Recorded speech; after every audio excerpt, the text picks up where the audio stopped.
एक बड़ी साजिश आपके खिलाफ। देखिए, हम सारे लोग 10 बज रहा था आसपास में। हाँ। कुछ बैचेज ऑनलाइन थे जो चल रहे थे। हाँ। अचानक गेट टूटा, धड़ाम भड़ाम ये हुआ। यही जगह है जहाँ पे मेरे गार्ड को इतना मारा गया है। अभी वो एडमिट है, उसका सर फोड़ दिया गया। 5-10 मिनट में कुछ समझ में नहीं आ रहा है कि इसको क्या हो रहा है। निकालो, उड़ा देंगे इसको, कोचिंग 2 दिन के अंदर उड़ा देंगे, तुमको पता चल जाएगा। इतनी ईर्ष्या, इतना, और इस तरह से राजधानी में बैठ के दिन दहाड़े कर देना अपने आप में इतना अजीब चीज लग जाता है यहाँ पे। और हम लोग क्या करते हैं, बच्चों को पढ़ाते हैं, एकदम कम फी में, एफोर्डेबल प्राइस में पढ़ाते हैं, हजारों बच्चों का रिजल्ट देते हैं। अब भाई जो पढ़ाए, जो गरीब बच्चों पढ़ाए, उसी के पास तो बच्चे जाएंगे यहाँ पे। ये इतना बचकाना हरकत यहाँ पे उड़ा देना इस चीज को। बेचारे को अगर यहाँ के लोकल लोग नहीं बचा रहते, लोग नहीं बचा रहे तो मार देता था। अच्छा, बच नहीं पाता।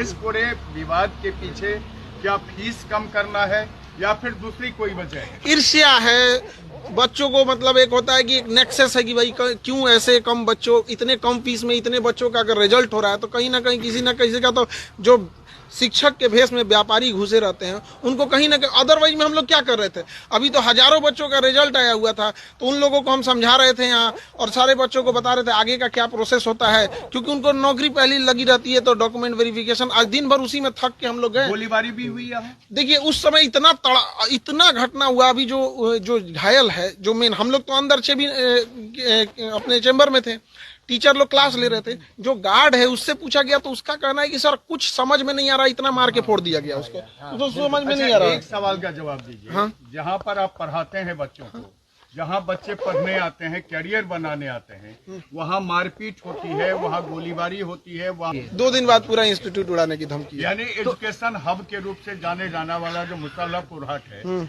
अब वो शर्मसार कर रहा है। बिल्कुल शर्मसार कर रहा है। लोग देखेंगे तो क्या सोचेंगे। और ये कितना नीच हरकत है कि आपको अगर कोई ईर्ष्या हो या कोई आदमी गलत काम करे तो करो ना भैया। ये सब चीजें, शिक्षा सबको जरूरी है, सबको उस पर अधिकार होना चाहिए। गरीब से गरीब बच्चा पढ़ना चाहिए, तो हम लोग इसी को प्रमोट करते हैं ताकि शिक्षा। FIR किया बिल्कुल बिल्कुल। किन लोगों पर किया है? और FIR की कॉपी आप लोग को दे दी जाएंगे यहाँ पे। जो FIR हुआ, अभी पुलिस की प्रक्रिया चल रही होती है, तो हमको लगता है कि पुलिस की प्रक्रिया को पूरी जांच कर देनी चाहिए। CCTV थे उसमें कुछ सारे फुटेज दे दी गई है। क्या आप लोग तो अगल बगल के जो इंस्टीट्यूट के बारे क्लास ले रहे थे, पूछे सर कौन चलाया था, तो हम लोग कहें कि वो भी हमारे CCTV में नहीं आया, सामने वाले के CCTV में आया।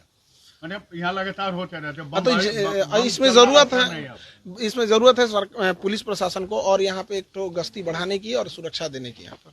Thank you. और जैसा सुबह पुलिस का इन्वेस्टिगेशन होता है, जैसा उसमें आता है बताते हैं। और जो मेन गार्ड था जिसको मार के जख्मी कर दिए लोग, वो जब होश में आ जाएगा तो वो पूरा सब कुछ देखा हुआ है, A to Z वो चीजों को और क्लियर कर बताएगा। क्या खान सर डरेंगे या? देखिए, डरने की बात यहाँ नहीं। किसी भी, आप समझिए कि एक तरह से किसी भी संस्था के लिए, या कोई हम लोग कोई गलत काम कर रहे हो तो कोई भी ये सब करे। यहाँ पे एक भला काम, किसी गरीब बच्चे को पढ़ाना, गांव-गांव तक शिक्षा ले जाना, चिकित्सा लेके जाना। कोई गलत काम कर रहे हो तो बताइए, कहीं ज्यादा पैसे ले रहे हो। क्या है आपसे? जिसकी जो व्यापारी मानसिकता का है, जिसको लगता था कि हर 6 महीना पे एक लॉज बनवा लेते थे, बिल्डिंग बनवा लेते थे, अब थोड़ा कमाई कम हो जाती है तो कहीं ना कहीं तो आती है। लेकिन एक गरीब के बारे में कौन सोचेगा? हर इंसान कमाने में ही सोचने लगेगा, तो बेचारे वो कहीं नहीं जा पाएंगे। अभी जो रिजल्ट आया था, बेचारे थे, उनके पिताजी ऑटो चलाते थे, किसी के पिताजी साइकिल पे कपड़े बेचने जाया करता। ऐसे बच्चों का जब रिजल्ट होता है तो कहीं ना कहीं जो व्यापारी वाले लोग होते हैं उनको बड़ा इस पे जलन जरूर होता है। Thank you.